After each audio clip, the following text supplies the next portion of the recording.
अस्सलाम वालेकुम, खबरदार में खुशामदेद। मैं हूं आपका होस्ट आफ्ताब इकबाल। ख़वातीन हज़रात, आज हम शो का आगाज करेंगे अपने सेगमेंट फिल्म किताब और लोग से, और आज की फिल्म है शोरा आफाक शोले। शोले न सिर्फ हिंदुस्तान की बल्कि साउथ एशिया की सबसे बड़ी फिल्म है और इसे बीबीसी ने 1999 में मिलेनियम की सबसे बड़ी फिल्म करार दिया। ये 70 mm पे बनने वाली पहली इंडियन फिल्म थी। इसकी मौसीकी तरतीब दी उस दौर के नंबर 1 कंपोजर आर.डी. बर्मन ने, और रमेश सिप्पी इसके डायरेक्टर थे। कहानी बहुत दिलचस्प, स्पेल बाइंडिंग थी।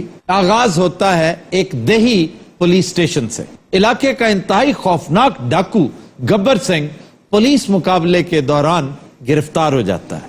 ठाकुर बलदेव सिंह एक पुलिस ऑफिसर, इंतहाई ऑनेस्ट और बहादुर पुलिस ऑफिसर, उसको पकड़ता है और गब्बर उसे बार बार कहता है कि मुझे छोड़ दो वरना तुम पछताओगे। और वो कहता है जब तुम एक तवील अरसा जेल में काटोगे तो तुम्हारी यादाश्त पे अच्छा असर पड़ेगा, तुम सब कुछ भूल जाओगे। तो जाते हुए उसे कहता है कि मैं सब कुछ भूल सकता हूं लेकिन तुम्हें याद रखूंगा। वो जिस अंदाज में कहता है ये इस कदर सनसनीखेज था कि वो आज भी मुहावरे के तौर पे इस्तेमाल होता। याद रखूंगा, तुझे याद रखूंगा। हम स्टोरी लाइन को कंटिन्यू करेंगे लेकिन इससे पहले आपकी मुलाकात करवाते हैं इस फिल्म के डमी किरदारों से। हमारे साथ सेट पे मौजूद हैं जय और वीरू। वीरू का किरदार अदा किया धर्मेंद्र ने, जबकि जय अमिताभ बच्चन का एक इंतहाई लाजवाल किरदार था। लेकिन इस फिल्म का सबसे पावरफुल कैरेक्टर जिसे शोहरत दवाम मिली वो गब्बर सिंह का किरदार था। गब्बर सिंह अमजद खान की पहली फिल्म थी। इन सब नौमोज अदाकारों की मौजूदगी में सबसे ज्यादा मंझा हुआ और सीजन्ड अदाकार संजीव कुमार था, जिसने इंतहाई लाजवाल परफॉर्मेंस दी ठाकुर बलदेव सिंह के किरदार में। अब कहानी में एक जबरदस्त ट्विस्ट उस वक्त आता है जब गब्बर सिंह पुलिस कस्टडी से फरार हो जाता है, और फरार होते ही ये सबसे पहले अपने दुश्मन ठाकुर बलदेव सिंह के घर जाता है। ये उसके घर को तबाह कर देता है, घर वालों को कत्ल कर देता है और ठाकुर बलदेव सिंह के दोनों हाथ काट देता है, ये कहते हुए कि तुम्हारे इन हाथों में बड़ी जान थी ना, अब देखो मैं तुम्हारे इन हाथों को काट कर फेंक रहा हूं ताकि तमाम उम्र तुम्हें याद रहे कि तुम्हारा पाला किससे पड़ा था। अब ठाकुर बलदेव सिंह 2 चोरों की खिदमत हासिल करता है। वो उन्हें एक असाइनमेंट देता है कि तुम्हें मैं मुंह मांगी कीमत दूंगा, तुमने गब्बर सिंह को पकड़ना है जिंदा और मेरे पास लाना। ये दोनों चोर एक जेल से ताजा ताजा रिहा होते हैं, जय और वीरू।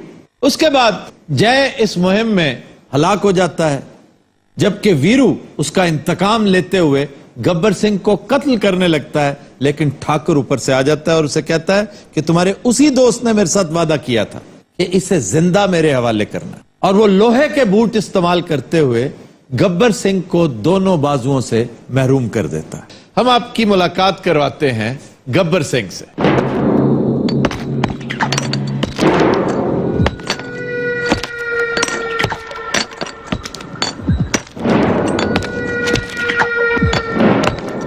कितने आदमी थे? 2 सरकार, 2। वो 2 और तुम 3। बहुत नाइंसाफी है, बहुत नाइंसाफी है। इस कदर बुरा लग रहा है ये हरकतें करते। भाई जी विच ना बोलो, ਤੁਹਾਡੀ ਮਿਹਰਬਾਨੀ। ठीक है, इस तरह डाकुओं ते बुरा असर पैंदा है। इसकी सजा मिलेगी, बराबर मिलेगी। सरकार, मैंने आपका नमक खाया है। तू खादा है? अन्नी दे बच्चे, मैं 3-4 दिनों तो फीका सालन खाई जाना। सरदार, ਹੁਣ ਘੱਟ ਖਾਣਾ ਚਾਹੀਦਾ ਹੈ। ਇਹਨੂੰ ਕਿੰਨੇ ਕਿਹਾ ਮੈਨੂੰ ਬਲੱਡ ਪ੍ਰੈਸ਼ਰ ਹੈ? बसंती, मत नाचना इन कुत्तों के सामने, मत नाचना। भाई जी गल सुनो, पहली गल तो एक कुत्ते दे बच्चे नहीं है, ये मेरे चाचे दे बच्चे ने। अरे ओ सांबा, ओ धुर धुर सांबा, यार किहड़े बंदे इकट्ठे करके मैंने देते ले? डाकुओं ने कपड़े धोते नहीं कि नहीं?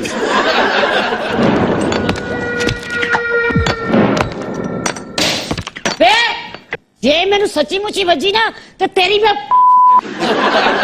ਇਹਦੀ ਸਵੇਰ ਦੀ 10ਵੀਂ ਗਾਲ ਹੈ ਮੈਨੂੰ बसंती को बांधा क्यों है? ਇਹ ਸਰ ਮਾਰਦੀ ਬਹੁਤ ਹੈ बसंती मत नाचना इन कुत्तों के सामने, मत नाचना। ਕਿਦੋਂ ਨੱਚਣ ਡਈ ਆ ਕਿਸੇ ਖੁਸਰੇ ਦੇ ਬੱਚਿਆ ਤੇ ਕਿਉਂ ਦਾ ਧਿਆਨ ਪਵਾਉਣ ਡਿਆ ਵੇ ਖੁਸਰਿਆ ਮੈਂ ਤੈਨੂੰ ਕਹਿ ਰਹੀ ਆ दोनों किहनू कह रही हैं बहुत याराना लगता है ਵੇ ਤੂੰ ਆਪਣੀ ਬਕਵਾਸ ਬੰਦ ਕਰ ਵੇ अच्छा मेरा डायलॉग पूरा ही नहीं होने देंगे ਅਫਤਾਬ ਸਾਹਿਬ ਇਹ ਤੇ ਦੱਸੋ ਇਸ ਹਕੂਮਤ ਦਾ ਕੀ ਬਣਨ ਵਾਲਾ ਏ चलो वो बंधी हुई है फिर भी पूछ रही है। अच्छा तुम इस फिल्म में कोचवान हो, सियासतदान नहीं। ਕੀ ਬਣेगा वैसे तुम्हारे सामने तो है, अभी तो ताजा ताजा फैसला है, अभी कुछ देर ठहरो। तुम्हें नजर नहीं आ रहा क्या बनने वाला है? ਮੈਨੂੰ ਤਾਂ ਬਣਦਾ ਘਾਟ ਤੇ ਵਿਗੜਦਾ ਘਣਾ ਨਜ਼ਰ ਆਉਂਦਾ ਹੈ ਇਹ ਜਿਹੜਾ ਸੰਭ ਹੈ ਨਾ हाँ जी। ਇਹ ਡਾਕੂਆਂ ਦਾ ਕਾਲਮ ਨਹੀਂ ਗਾ ਰਹੇ मैं ਤੁਹਾਨੂੰ तारुफ करा दिया ਇਹ ਮੇਰੇ नाना जी ने अच्छा बैठे ही हो जैसे किसी खास महफिल में बैठे होते हैं। अच्छा जी आप नहीं बैठे हुए, ਇਹ नाना जी ਨੂੰ ਲੱਤ ਤੇ ਫੈਰ ਵੱਜਿਆ ਹੈ इसकी टांग को क्यों फायर लगा है? ਇਹਨੇ ਨਾਨੀ ਨੂੰ ਛੇੜਿਆ ਸੀ ਆ ਡਾਕੂਆਂ ਦੇ ਕੱਪੜੇ ਧੋਤੇ कि नहीं ये फिल्म 1975 में रिलीज हुई थी और ये जो असला है ना तुम्हारे हाथ में, हाँ जी ये उससे कम से कम 40 साल बाद आया था। और तुमने भी हाथ में वो गात्रा नहीं पकड़ा हुआ, एक बेल्ट पकड़ी हुई है। अच्छा इस तरह कह रहे हो जिਵੇਂ ਬਾਕੀ ਗੱਲਾਂ ਦਾ ਤੁਹਾਨੂੰ ਯਕੀਨ ਆ ਗਿਆ ਹੈ नहीं मेरा मतलब करीब करीब तो हो ना। ਇਸ ਫਿਲਮ ਦੇ ਵਿੱਚ ਜਿਹੜਾ ਅਸਲੀ ਕਾਲੀਆ ਨਹੀਂ ਸੀ हाँ जी ਇਹ ਉਹਦਾ ਪੁੱਤਰ ਹੈ ਉਹ ਤਾਂ ਸੀ ਨਾ ਕਾਲੀਆ ਇਹ ਨਿਹਾਇਤ ਕਾਲੀਆ ਇਹਨੂੰ ਪਛਾਣਿਆ ਜੀ हाँ जी ਇਹ ਸਾਂਬੇ ਦੀ ਨਾਨੀ ਹੈ अल्लाह बसंती मत नाचना इन कुत्तों के सामने, मत नाचना। ਅਸਲ ਤੇ ਇਹ ਆਪ ਡਾਂਸ ਵੇਖਣਾ ਚਾਹੁੰਦਾ ਹੈ जय तू भी कुछ बोल यार, की होया तुम्हारा नाम क्या है बसंती? हाँ यार कितनी प्यारी बातें करती। यारी नहीं, बहुत सारी बातें करती है। हाँ अच्छा डायलॉग नहीं बोल रहा थोड़े को मांग रहे है बसंती अब बसंती अब बसंती आए जब तक तुम्हारे पांव चलेंगे इनकी आमदन बढ़ेगी ਸਾਡੇ ਵਾ ਤੂੰ ਗੱਬਰ ਅਫਤਾਬ ਸਾਹਿਬ ਨਵਾਜ਼ ਸ਼ਰੀਫ ਦਾ ਕੀ ਬਣੇਗਾ ओए अब मजीद क्या बनना है? जो बनना था बन गया। ਨਹੀਂ ਇਹ ਪਾर्टी रहेगी कि नहीं ये इसका जवाब चौधरी शुजात से सुनो किसी दिन। अच्छा मैंने ये दसो शोले फिल्म में चोरी शुजात दा की काम है वो भांडे धोते नहीं सारे ओए होश कर और मैंने माफ कर दे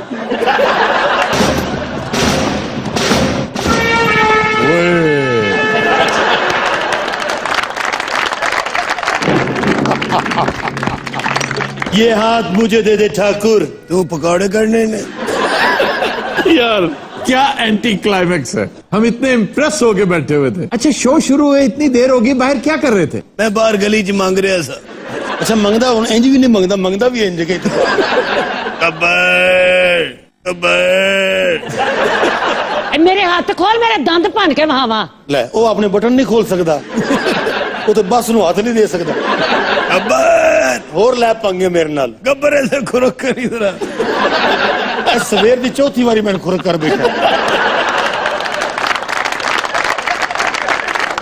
ये उन दिनों की बात है जब मेरी पोस्टिंग रामगढ़ में हुई थी। हमें खबर मिली कि गब्बर सिंह गांव पर हमला करने वाला है। मैं और मेरे सिपाही हम गांव में पहुंचे।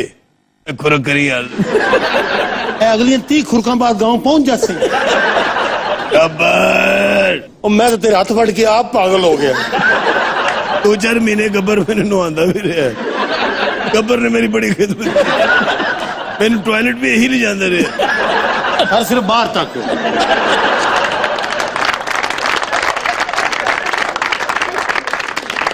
घोड़िया ਨੂੰ ਪੱਠੇ ਪਾਏ ਨਹੀਂ ਤੁਸੀਂ जनाब ਮੈਨੂੰ ਇਹ ਗੱਲ ਦੱਸੋ जी। कि ਇਹਦਾ ਇਹ ਅਸ਼ਰ होना जरूरी नहीं सी बिल्कुल नहीं, तुम एक घटिया इंसान थे, तुम करप्शन की अलामत हो। देखो तुम सेहतमंद और हट्टे कट्टे होने के बावजूद शिकस्त खुर्दा हो, वो बाजू कटवा कर भी जीत गया। एक काला जीत गया खुरक तो मेरे को करांदा है ये हाथ मुझे दे दे ठाकुर तू जलेबियां कटनियां ने यहाँ से 50-50 कोस दूर गांव में जब बच्चा रोता है तो माँ कहती है गब्बर बच्चे के लिए दूध लिया रोवे डकैती नु। अच्छा इस फिल्म का जो राइटर है उसने एक दिलचस्प इंकशाफ किया कि मैंने इतने शानदार डायलॉग्स लिखे, एक भी हिट नहीं हुआ, जबकि सवालात वो सुपर हिट हो गए, मुहावरे हो गए आज तक। मसलन कितने आदमी थे, ये गब्बर का डायलॉग। कितने आदमी थे? क्या इनाम रखे है सरकार मुझ पे? कितना इनाम रखे है सरकार हम पर? यानी सांभा एक कैरेक्टर है, उसने सिर्फ एक जवाब पूरे 50,000, सिर्फ एक डायलॉग करने के लिए उसे 28 मर्तबा बंबई से बेंगलोर जाना पड़ा। अरे ओ सांभा, कितना इनाम रखे है सरकार हम पर? पूरे 50,000। ਤੁਹਾਨੂੰ ਪਤਾ ਹੀਰੋ ਨਾਲ ਮਹਿੰਗਾ ਪੈ ਗਿਆ ਉਹ। और दोनों हीरोज ने अपनी अपनी हीरोइन के साथ शादी की, यानी जिया बच्चन बन गई और हेमा मालिनी धर्मेंद्र की बेगम बन गई। अबे ओ सांबा, ओ कितना इनाम रखे सरकार हम पे? वालद साहब जिसले 10 दे पैसा वो में जाए। और दूर सांबा, वालिद कितना इनाम रखे है सरकार हम पे? पूरे 50,000। मैंने 5,000 दो, मैं इतने नचदा भी हाँ। गब्बर जेडा उच्ची बोल रहे हैं खारिश नहीं, गल कोई हो रही। गब्बर आए उठो, ठाकर नूं लैके जाओ बाहर पैलियां च। उत्तरा बंदूक रख दे ते लोटा चा। उतरे ने करी ते न्यूंदरा मारनी। गब्बर हाँ जी, मैं इधर नहीं जाना। और तुहाडे ने डीसी साहब नूं भेजा इत्थे ऐटमा ना कर जा ए लाल। बसंती मत नाचना इन कुत्तों के आगे। और बसंती नहीं, ठाकर नचदा पे तेरा प्यो। गब्बर जिन्ना इत्थे नच रहे हुण तक तो उत्थे पहुंच जाना सी। गब्बर और ठाकर गब्बर ठाकर ठाकर तेरी मेहरबानी। गब्बर इतना सन्नाटा क्यों है रे? जा बह जा, जान की लोड़ नहीं।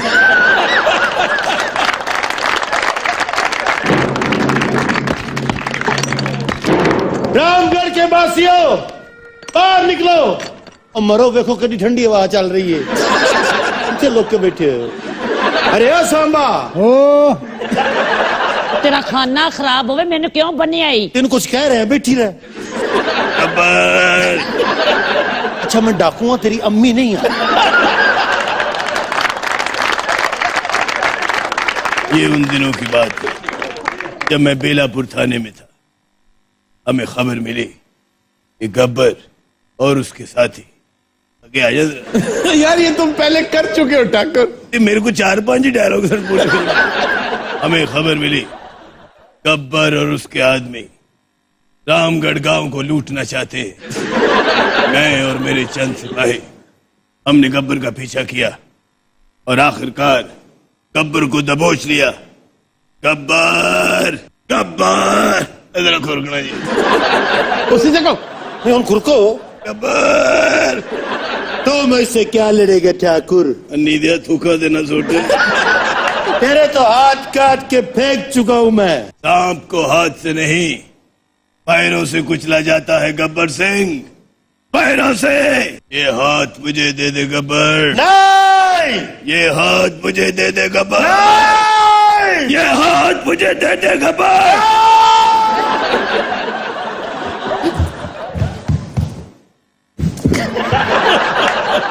गब्बर ओए हाँ हूं दस।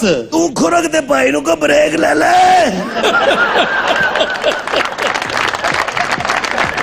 तो दिनों रात हम लेते एक ब्रेक हमारे साथ रही। Welcome back. तो दिनों रात आज का गाना हमने फिल्म रन मुरीद से लिया है। निहायत शानदार लिरिक्स कतील शिफाई के और उतनी ही खूबसूरत मौसीकी अख्तर हुसैन अखियां की। गाया मैडम नूरजहां ने, पेश करने जा रही हैं साइमा मुमताज।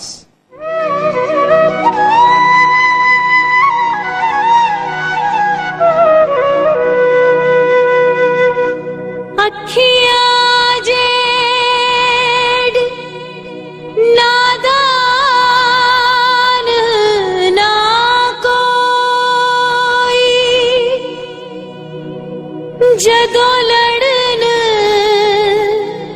ते लड़ दिया हंस के, विछड़े यार ते डोलण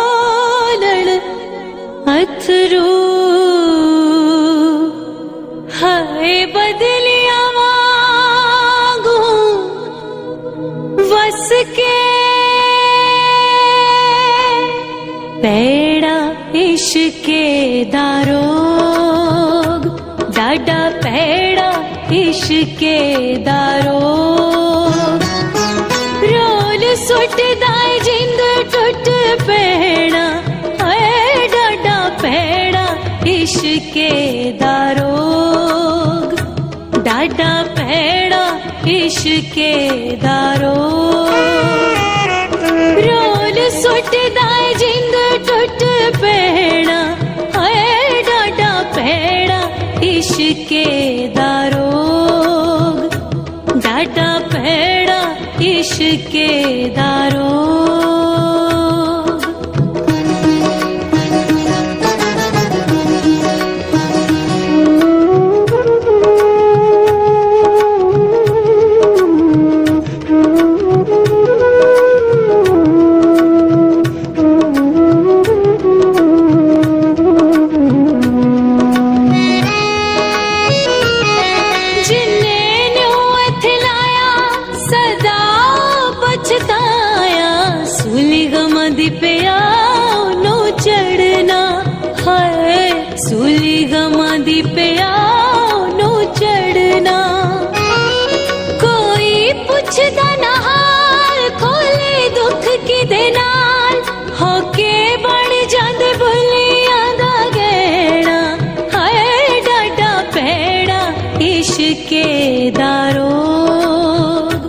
डाडा पैड़ा इश्के दारो रोल सुट दाए जिंद टूट पैड़ा है डाडा पैड़ा इश्के दारो डाडा पैड़ा इश्के दारो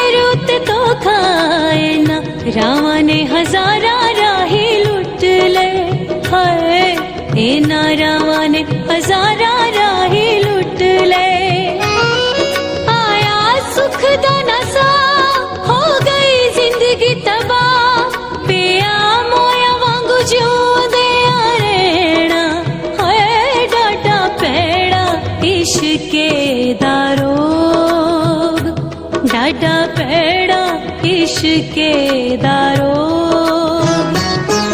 रोल सुट दाए जिंद टूट पैड़ा है डाडा पैड़ा इश्के दारो डाडा पैड़ा इश्के दारो डाडा पैड़ा इश्के दारो डाडा पैड़ा इश्के दारो ब्रावो ब्रावो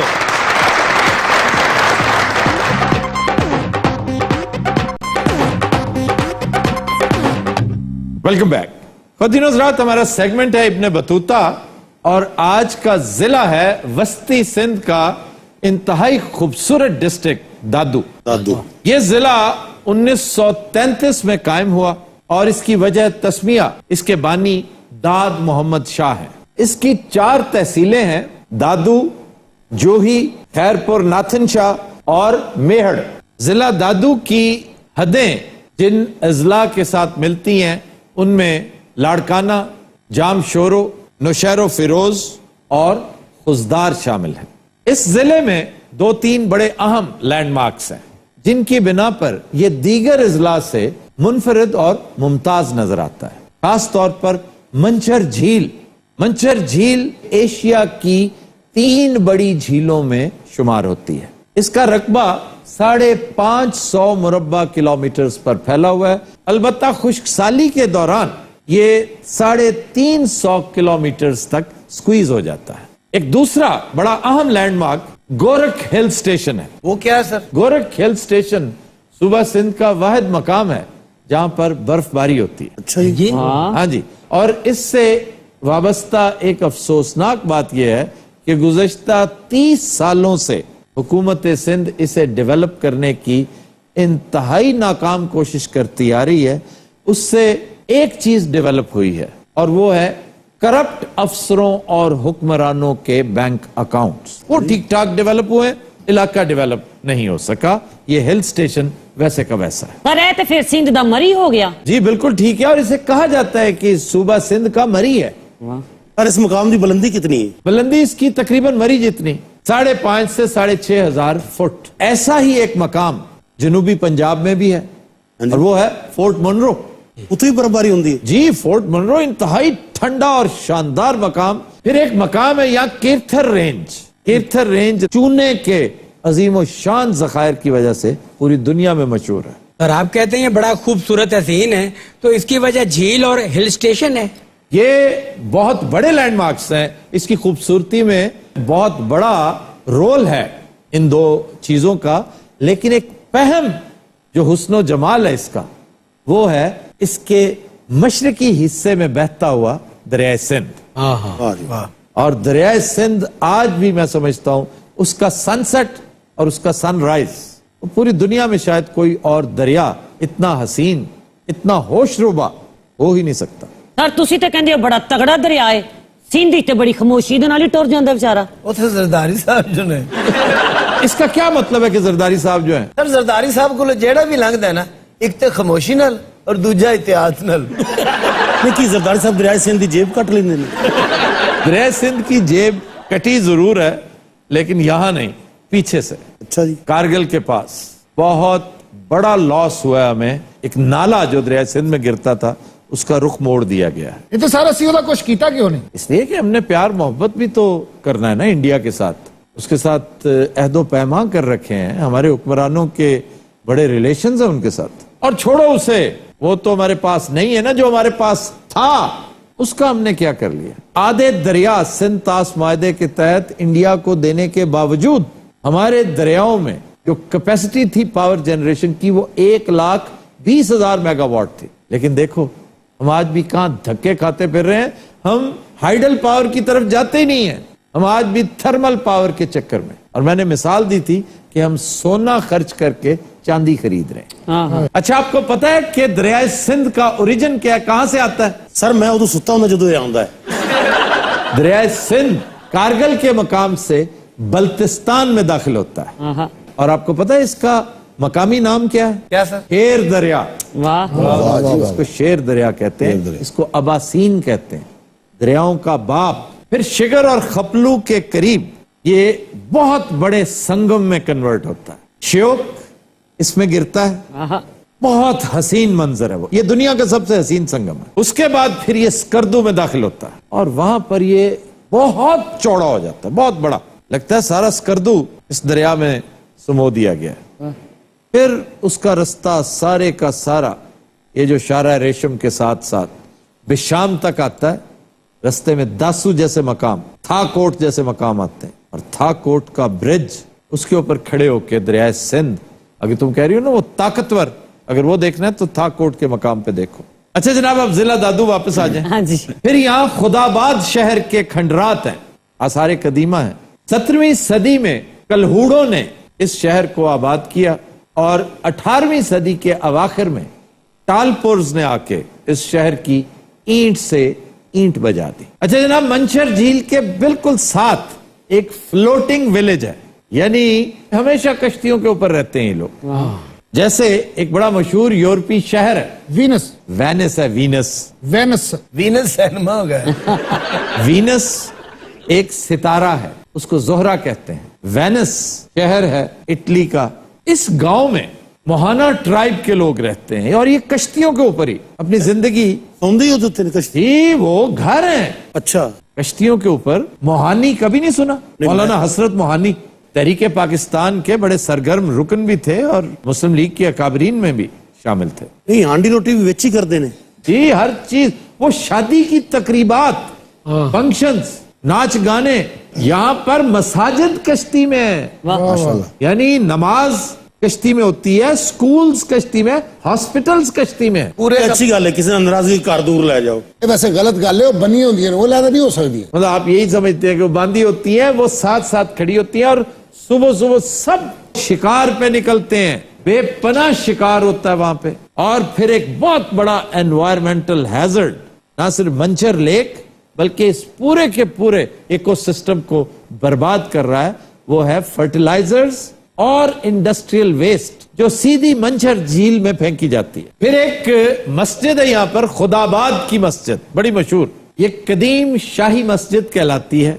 एक जमाना था, बड़ी शानदार थी। आज भी उसके दरो दीवार, उसकी जो सतवते पारीना है, ये किस्से सुनाते हैं, लेकिन इस वक्त नहायत ज़ुबूं हाली का शिकार है। यहाँ पर मादनियात में मार्बल, चूना, तेल और गैस वगैरह शामिल है। अब आइए जी ख्वाबों की तरफ। जो हालात ने मेहनत लगता कुछ नहीं पकड़ा होना।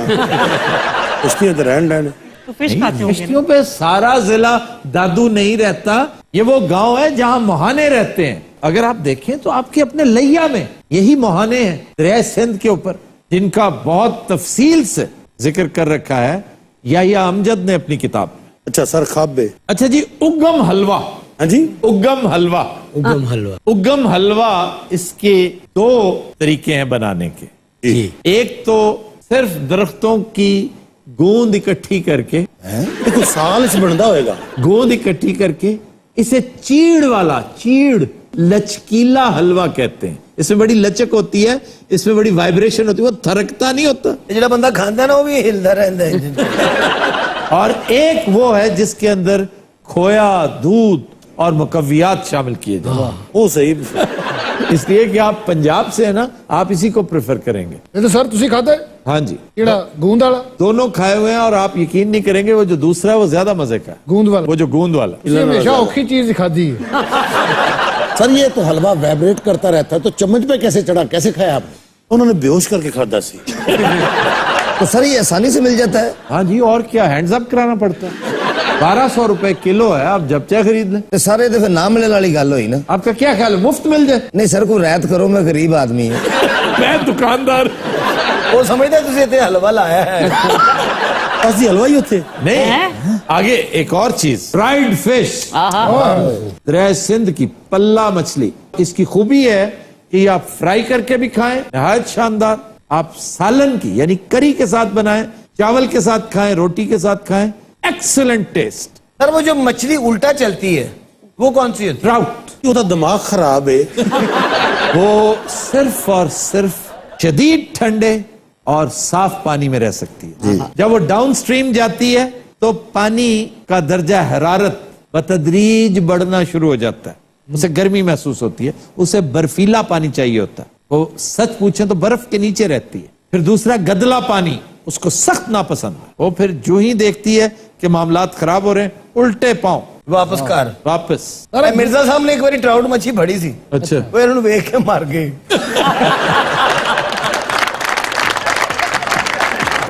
तो तीनों रात हम लेते हैं एक ब्रेक, हमारे साथ रहिएगा। Welcome back. जी मरियम। खबर है कि हाफिजाबाद में खातून से जबरदस्ती नंबर मांगने पर दुकानदार गिरफ्तार। यार ये क्या किस्सा है? कपड़े की दुकान है भाई साहब की, और खवातीन के साथ इंटरेक्शन वो बाय डिफॉल्ट होती है।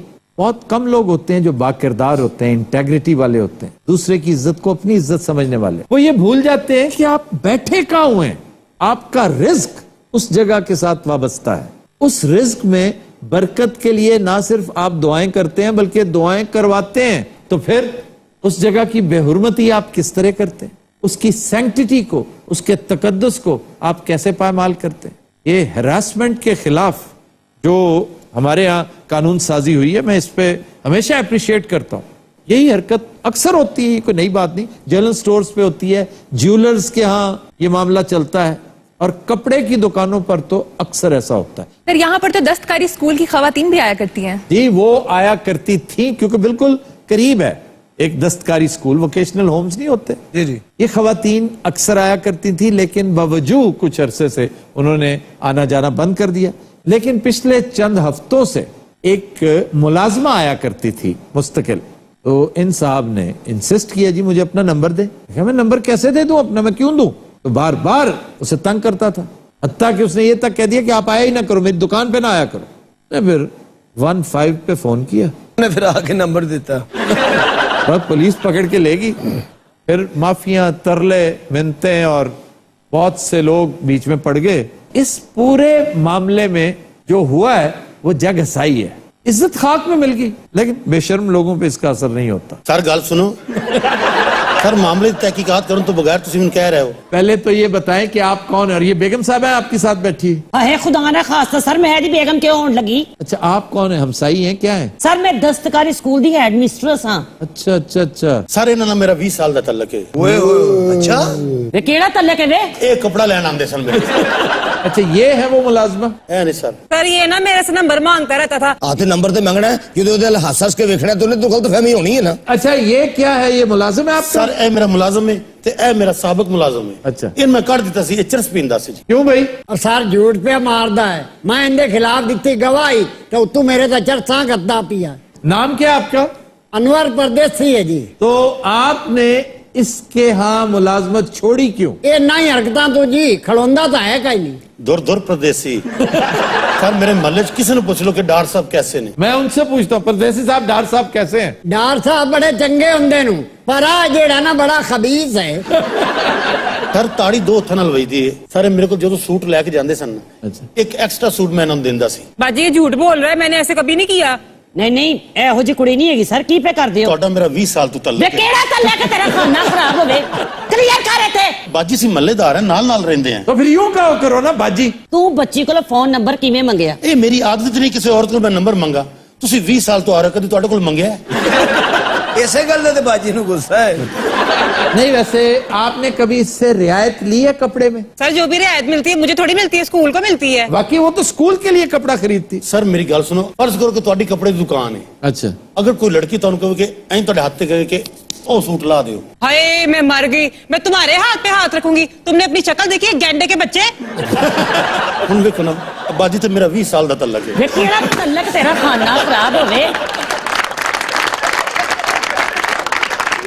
अरे जियां हरकतां आप करदा है, किसे ਲਈ बुढ़ा बन जाता है, किसी ਦਾ ਵਿਆਹ बन जाता है। हाय, देखा? ਇਹੋ ਜਿਹੇ ਬੰਦੇ ਨੇ ਕੱਪੜੇ ਦੀ ਦੁਕਾਨ ਦੇ ਨਾਲ ਕੁਕੜੀਆਂ ਵੀ ਰੱਖੀਆਂ ਹੁੰਦੀਆਂ। वैसे आप जैसा एक आदमी ओकाड़ा में होता था, उसकी साइकिलों की दुकान थी। और वो खुसरा भी सी। और ਉਹਦੇ ਸਾਈਕਲ ਵੱਜਿਆ ਸੀ ਤੇ ਉਹਨੇ ਦੁਕਾਨ ਪਾਈ। अच्छा जी, आप इनके जरा सवालों के जवाब देना जी। अच्छा तू मैंने गल दस, मुंह तेरा पापड़ बेचने वाला है, पाई तू कपड़े की दुकान है। वे मर जाने, तेनू कह रहे हैं, मेरे लिए वेखण दे आए हैं। नहीं बाजी वेखो ना, 20 साल तो की? अपना चल रहन दे। सारे बड़ी मिसनी हैगी। कौन? ਇਹ ਤੇ ਹੈ ਨਾ, मैं ਉਹਨਾਂ ਦੀ ਗੱਲ ਕਰ ਰਿਹਾ, ਇਹਨਾਂ ਦੀ। ए बच्ची नु तो तू छड, ओ ते मासूमणी है। तू पहले मेनू क्लियर कर, तू किस चक्कर च मेरी मीसणी किया है? देखो। मैं तेरे को कदी मुफ्त कपड़े लगाई? सर नहीं। कदी मैं तेनू क्या कह रियायतकार विचों? सर- कदी कोई धागे दी नलकी लित्ती होवे, कदी कोई फीता मंगया होवे, कदी मैं तेनू क्या कपड़ा वध करके दे, कदी मैं तेनू क्या कपड़ा खराब निकलिया, कदी मैं क्या कपड़े दे बूर आइए, कदी मैं तेनू क्या कपड़े दे उत्ते काम नहीं चलदा। सर ਇਹ ਨੂਨ ਲੀਗ ਦੀ ਔਰਤ ਹੈ, ਇਹ ਬਿਨਾਂ ਵਜ੍ਹਾ ਬੋਲਦੀ ਹੈ। ਜ਼ਰਾ ਦੇਖੋ ਸਰ। हाँ जी। ਇਹਨਾਂ ਦੇ ਚਿਹਰੇ ਤੁਹਾਨੂੰ ਮਾਸੂਮੀਅਤ ਲੱਗ ਰਹੀ ਹੈ? हाँ हाँ, लग रही है। ਤੁਹਾਡੀ ਵੀ ਕੱਪੜੇ ਦੀ ਦੁਕਾਨ ਹੈ। ਪਰ 15 ਤੇ ਕਾਲ ਕਰਨ ਦੀ ਕੀ ਲੋੜ ਸੀ ਇਹਨਾਂ ਨੂੰ? और कहाँ करती? ਸਾਰੇ ਮਹੱਲੇ ਮੇਰੀ ਇੱਜ਼ਤ ਦਾ ਜਨਾਜ਼ਾ ਕੱਢਤਾ ਇਹਨਾਂ ਨੇ। अभी तो सर मैंने पुलिस को बहुत सारी बातें बताई नहीं है, जितना ये घटिया आदमी है। तू मेनू दसना सी पुत्तर, एडी केड़ी गल है? ਬਾਜੀ ਮੈਂ ਘਟੀਆਂ 20 ਸਾਲ ਤੁਹਾਡਾ ਮੇਰਾ ਤल्लक ਹੈ। केड़ा तल्लक है? तेरा खाना खराब होवे, केड़ा तल्लक? ਇਹ ਉਹਨਾਂ ਨੇ 20 ਸਾਲ ਦਾ ਤਲਕ ਨਿਭਾਇਆ ਹੈ।